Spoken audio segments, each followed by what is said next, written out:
வணக்கம். வாட்ஸ்அப்ல மனநலம் பத்தி கத்துக் கொடுக்க முடியுமா? என்ன சொல்றீங்க? கேட்கறதுக்கே கொஞ்சம் ஆச்சரியமா இருக்கு இல்லையா? ஆனா அது சாத்தியம். தமிழ் மக்களுக்காகவே பிரத்யேகமா வாட்ஸ்அப்லயே உருவாக்கப்பட்ட ஒரு மனநல பாடத்திட்டம். அதோட செயல் திட்டத்தை தான் நாம இன்னைக்கு அலசி ஆராய போறோம். இந்த கேள்வி ரொம்பவே முக்கியம். ஏன்னா நாம எல்லாருமே தினமும் வாட்ஸ்அப் பயன்படுத்துறோம். ஒருத்தருக்கு ஒருத்தர் மெசேஜ் அனுப்ப, போட்டோ அனுப்ப.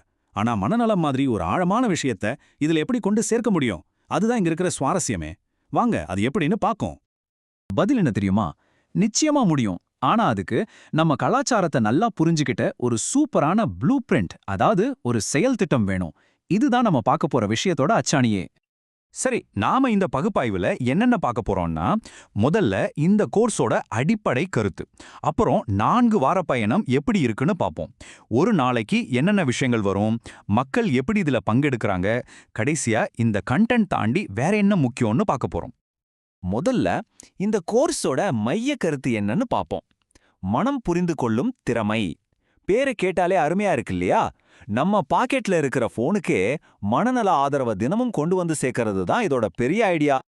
முதல்ல ஒன்னு தெளிவா புரிஞ்சுக்கணும். இது ஏதோ ஃபார்வர்ட் மெசேஜ் வர்ற வாட்ஸ்அப் குரூப் கிடையாது. இது ஒரு முறையான பாடத்திட்டம். அதாவது அறிவியல் ரீதியான உளவியல நம்ம தமிழ் கலாச்சாரத்தோட கலந்து தினமும் செய்யக்கூடிய பயிற்சிகளோட வாட்ஸ்அப் மூலமாவே கொடுக்கறாங்க. சரி, இந்த கோர்ஸ் எப்படி கட்டமைக்கப்பட்டிருக்கு? மொத்தம் 4 வாரம். இந்த 4 வார பயணத்துல என்னென்ன இருக்குன்னு இப்போ பார்க்கலாம். பாத்தீங்களா, இது ஒரு படிப்படியான பயணம் மாதிரி. முதல்ல மனச பத்தி அடிப்படையா புரிஞ்சுக்கிறதுல ஆரம்பிச்சு, அப்புறம் நம்மள நாமளே கவனிக்கிறது, மனச கட்டுப்படுத்துறது, கடைசியா மத்தவங்களோட உறவுகளை மேம்படுத்துறதுன்னு ஒரு சரியான வரிசையில கொண்டு போறாங்க. இங்க பாருங்க, இந்த அட்டவணையில இன்னும் தெளிவா புரியும். முதல் வாரம் மனம்னா என்ன, மன அழுத்தம்னா என்னன்னு அடிப்படையை கத்துக் கொடுக்கறாங்க. 2வது வாரம் நிகழ்காலத்துல எப்படி இருக்கிறது, மூச்சை கவனிக்கிறதுன்னு நம்ம கவனத்தை மேம்படுத்துறாங்க. 3வது வாரம் கோபம், பதட்டம் இதையெல்லாம் எப்படி கையாள்றதுன்னு பார்க்கறாங்க. கடைசியா 4வது வாரம் தான் உறவுகள், மத்தவங்கள புரிஞ்சுக்கிறது, எல்லைகளை வகுக்கிறது என்று வெளி உலகத்துக்கு வராங்க. உள்ள இருந்து வெளியே. அருமையான கட்டமைப்பு இல்லையா? சரி, இது ஒரு மாசத்துக்கான பெரிய திட்டம். ஆனா இந்த திட்டத்தோட வெற்றியே ஒவ்வொரு நாளும் கொடுக்கப்படுற சின்ன சின்ன விஷயங்கள்ல தான் இருக்கு. வாங்க இன்னும் கொஞ்சம் ஜூம் பண்ணி ஒரு நாள்ல என்னதான் நடக்குதுன்னு பார்க்கலாம். அடேங்கப்பா, பாருங்க, ஒவ்வொரு நாளும் அனுப்புற மெசேஜ்ல இத்தனை விஷயங்கள் இருக்கு.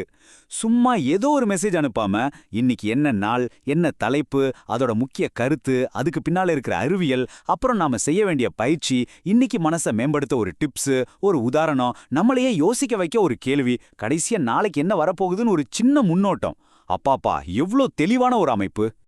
ஒரு பெரிய தத்துவத்தை எவ்வளோ அழகா எளிமையா சொல்லியிருக்காங்க பாருங்க. இது நாள் கத்துக் கொடுத்த முக்கிய கருத்து. மனம்தான் நம்ம எண்ணங்கள், உணர்ச்சிகள், அனுபவங்களோட மையம். அதை சரியா புரிஞ்சுக்கிட்டா வாழ்க்கையே மாத்தலாம். முதல் நாள்லயே இவ்ளோ ஆழமான ஒரு விஷயத்த இவ்ளோ எளிமையா மனசுல பதிய வச்சிடுறாங்க. சரி, இவ்ளோ விஷயங்கள் இருக்கு.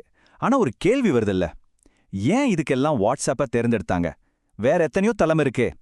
அதுக்கான பதில் வாட்ஸ்அப்போட அந்த ஈடுபாட்டு சக்தியில தான் இருக்கு. இந்த நம்பர்ஸை பார்த்தா உங்களுக்கே புரியும். மெசேஜ் அனுப்புனா கிட்டத்தட்ட 99% பேர் அதை திறந்து பார்க்கறாங்க. அது மட்டும் இல்ல, அதுல 70% பேர் தினமும் அதுல ஏதாச்சும் ஒரு வகையில பங்கெடுக்கறாங்க.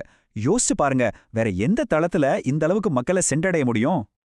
அவங்க எப்படி மக்களை எங்கேஜ் பண்றாங்கன்னா, சும்மா டெக்ஸ்ட் மட்டும் அனுப்புறதில்ல. முக்கிய கருத்துகளுக்கு டெக்ஸ்ட் மெசேஜ், சின்னதா 2 நிமிஷத்துக்குள்ள வீடியோக்கள், அப்புறம் வாய்ஸ் நோட்ல தியான பயிற்சிகள், மனநிலையை தெரிஞ்சுக்க சின்ன சின்ன போல்ஸ், பதிலளிக்க வேண்டிய கேள்விகள்னு பல விஷயங்களை கலந்து கொடுக்கறாங்க. இதனால கத்துக்கிறது ஒரு சுவாரஸ்யமான அனுபவமா மாறுது. இதுதான் ரொம்ப ரொம்ப முக்கியமான விஷயம். இது ஏதோ வெளிநாட்டுல இருந்து வந்த ஒரு கோர்ஸை தமிழ்ல மொழிபெயர்த்து கொடுக்கல. இது நம்ம மண்ணுக்கானது. உதாரணத்துக்கு, திருக்குறள்ல இருந்து மேற்கோள் காட்டுறாங்க, நம்ம சித்தர் மருத்துவ குறிப்புகளை சொல்றாங்க, நம்ம குடும்ப உறவுகளை மையமா வச்சு உதாரணங்கள் கொடுக்கறாங்க. இதனாலதான் இது நமக்கு ரொம்ப நெருக்கமான ஒண்ணா மாறுது. சரி, ஒரு விஷயம் இவ்ளோ சக்தி வாய்ந்ததா இருக்கும்போது அதோட ஒரு பெரிய பொறுப்பும் வருது இல்லையா? அதனால வெறும் கண்டென்ட் மட்டும் முக்கியம் இல்ல, அதோட தரம், பாதுகாப்பு, அப்புறம் அதோட தாக்கத்தை எப்படி அளவிடுறாங்கன்னு நம்ம பார்க்கணும். அவங்க அனுப்புற ஒவ்வொரு கண்டென்ட்டும் ஒரு தரக்கட்டுப்பாட்டு சோதனையை கடந்து தான் வருது. அதுல சொல்ற விஷயம் அறிவியல் பூர்வமா சரியா இருக்கா, நம்ம தமிழ் இலக்கணத்துக்கும் கலாச்சாரத்துக்கும் பொருத்தமா இருக்கா, வாட்ஸ்அப்ல படிக்கிற அளவுக்கு சுருக்கமா இருக்கா, நேத்து படிச்ச பாடத்தோட தொடர்பா இருக்கா, இப்படி எல்லாத்தையும் சரி பார்த்துட்டு தான் அனுப்புறாங்க. இது ரொம்பவே முக்கியமான ஒரு விஷயம்.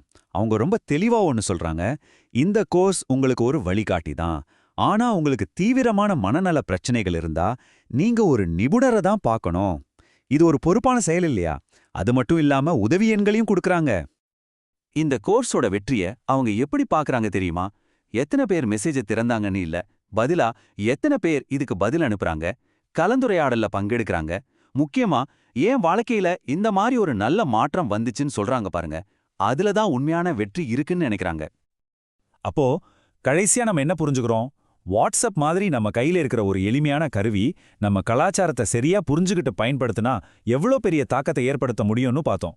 மனநலம் மாதிரியான ஒரு ஆழமான விஷயத்தையே இந்த வழியில கொண்டு சேர்க்க முடியுதுன்னா இதை வச்சு இன்னும் வேற என்னென்ன முக்கியமான அறிவை நம்ம சமூகத்துக்கு கொண்டு சேர்க்கலாம்? இது ஒரு முக்கியமான கேள்வி இல்லையா?